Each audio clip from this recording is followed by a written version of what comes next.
मुख्यमंत्री माझी शाळा सुंदर शाळा अभियानाचा तिसरा टप्पा 3 नोव्हेंबर पासून 3 नोव्हेंबर ते 31 डिसेंबर दरम्यान राज्यभर राबवण्यात येणार अभियान. शिक्षक, पालक आणि विद्यार्थ्यांमध्ये शाळेप्रती उत्तरदायित्वाची भावना निर्माण करण्याचा उद्देश. राज्यातील सर्व माध्यमांच्या आणि सर्व व्यवस्थापनांच्या शाळांमध्ये शिक्षक, पालक, विद्यार्थी आणि माजी विद्यार्थ्यांमध्ये शाळेप्रती उत्तरदायित्वाची भावना निर्माण व्हावी, तसेच विद्यार्थ्यांना शिकण्यासाठी प्रेरणादायी आणि आनंददायी वातावरण मिळावं या उद्देशाने मुख्यमंत्री माझी शाळा सुंदर शाळा टप्पा 3 हे अभियान 3 नोव्हेंबर ते 31 डिसेंबर 2025 या कालावधीत राबवण्यात येणार आहे. या अभियानाची अंमलबजावणी भारतरत्न डॉ. बाबासाहेब आंबेडकर आदर्श शाळा योजनेअंतर्गत करण्यात येणार आहे. या अभियानात जिल्ह्यातील सर्व व्यवस्थापनांच्या आणि सर्व माध्यमांच्या शाळांनी सहभाग घेणं अपेक्षित आहे. शाळांची विभागणी शासकीय आणि स्थानिक स्वराज्य संस्थांच्या शाळा आणि उर्वरित इतर सर्व व्यवस्थापनांच्या शाळा अशा 2 वर्गांमध्ये करण्यात आली आहे.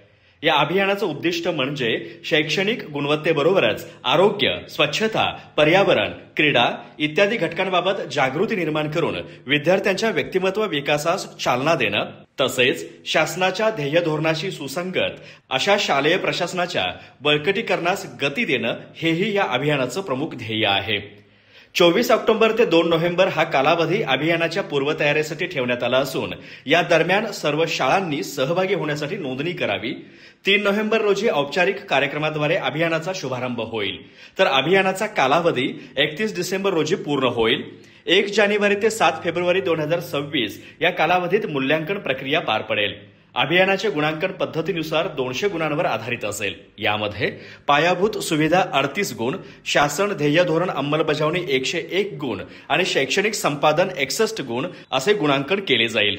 सहभागी शाळांचं मूल्यांकन केंद्र, तालुका आणि जिल्हा स्तरावरील समित्यांमार्फत केलं जाईल, अशी माहिती जिल्हा परिषदेच्या प्राथमिक शिक्षण विभागाकडून देण्यात आली आहे. अधिक माहिती आणि ताज्या घडामोडींसाठी आजच आमचे चॅनल सबस्क्राईब करा.